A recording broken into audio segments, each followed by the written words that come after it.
Hello, Assalamualaikum warahmatullahi wabarakatuh. Saya Remy daripada FA Data Service dan hari ini saya nak kongsikan dengan korang tentang 4 perkara yang menjadi sebab laptop korang slow daripada awal lagi. Dan kiranya daripada korang beli laptop, start daripada situ lagi dah start slownya.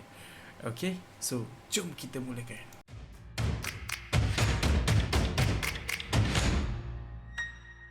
Okay, so untuk yang pertama sekali adalah bloatware. Okay, bloatware ni apa? Bloatware ni adalah software-software yang diinstall oleh manufacturer. So, sebagai contoh Dell, Lenovo dan sebagainya. Diorang installkan software-software yang sebenarnya kita tak perlukan.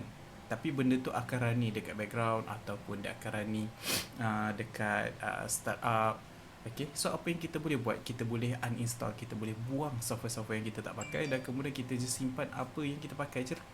Okay, kalau jarang on, korang boleh disable startup. Startup programs pula, dia kiranya software yang akan on bila kita on je laptop ataupun desktop. Okay, so kalau korang kurangkan startup, dia akan lajukan sikit laptop korang tu. Okey, kemudian yang kedua, hard drive. Okey, hard drive ataupun hard disk.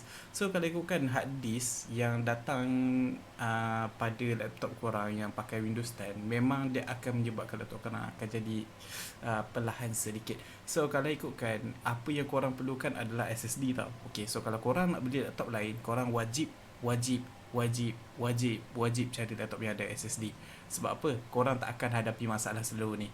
Tak kisah korang spek tinggi mana, laptop korang spek tinggi ke, spek rendah ke, pastikan ada SSD. So ada SSD korang guna pun memang syok lah. Guna SSD memang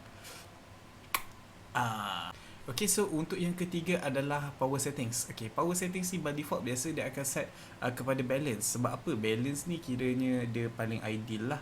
Okay, untuk dia taklah performance tu teruk sangat, tapi tak ada lah dia punya tu tinggi sangat. So at least korang akan dapat sesedar. Waktu penggunaan pun biasa je. Okay, so apa yang korang kena buat? Korang tukar ke high performance untuk lebih performance lah. Okay, ataupun korang boleh customkan sendiri, korang boleh buat sendiri korang punya power settings tu. Okay, so kemudian yang keempat adalah multitasking. Okay, so kalau ikutkan ni masalah yang biasa orang hadapi lah. Okay, dia orang akan ada laptop dan kemudian diorang lenjan kau-kau. Kira diorang buka sampai 10 YouTube punya tab, kemudian 10 lagi untuk benda lain, dan kemudian ada lagi benda lain dia buka. Dia akan buka banyak benda dalam satu masa. So kalau ikutkan, bila korang buka banyak benda dalam satu masa, dia akan take toll on your RAM. Okay, sebab kalau ikutkan RAM ni yang membolehkan kita multitasking.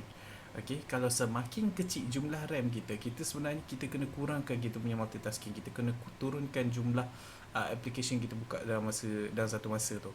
Okay, so apa yang kita kena buat? Kurangkan penggunaan, baru dia akan jadi laju, baru dia akan sedap kita nak guna. Okay.